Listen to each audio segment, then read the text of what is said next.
വാർത്താ സമ്പന്നമായി ഇന്നത്തെ ദിവസം ആരംഭിക്കുകയാണ്. വാർത്തകൾ തത്സമയം യൂട്യൂബിൽ കാണാൻ കേരള വിഷൻ ന്യൂസ് 24/7 സന്ദർശിക്കുക. ഫേസ്ബുക്കിലും ഇൻസ്റ്റാഗ്രാമിലും ട്വിറ്ററിലും ഞങ്ങളെ ഫോളോ ചെയ്യാം. പ്രധാന വാർത്തകൾ നോക്കാം.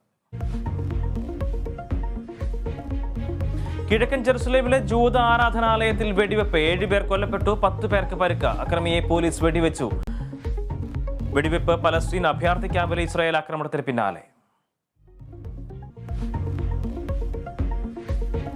പോളണ്ടിൽ മലയാളി യുവാവ് കൊല്ലപ്പെട്ടത് പാലക്കാട് പുതുശ്ശേരി സ്വദേശി ഇബ്രാഹിം ഷെരീഫ്. പ്രതിയെന്ന് സംശയിക്കുന്നയാൾ അറസ്റ്റിൽ.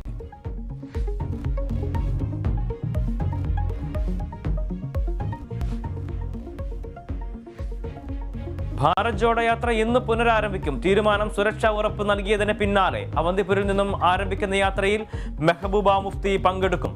സുരക്ഷാ വീഴ്ച ഉണ്ടായിട്ടില്ലെന്ന് ജമ്മു കാശ്മീർ പോലീസ്.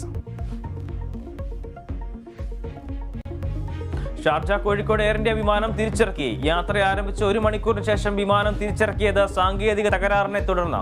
വിമാനത്തിലുണ്ടായിരുന്നത് 170 യാത്രക്കാർ.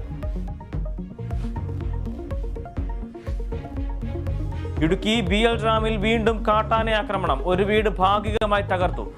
വീട്ടിലുണ്ടായിരുന്ന അമ്മയും മകളും രക്ഷപ്പെട്ടത് തലനാരിടയ്ക്ക്. ആനയെ കാട് കയറ്റാനുള്ള ശ്രമം തുടരുന്നു.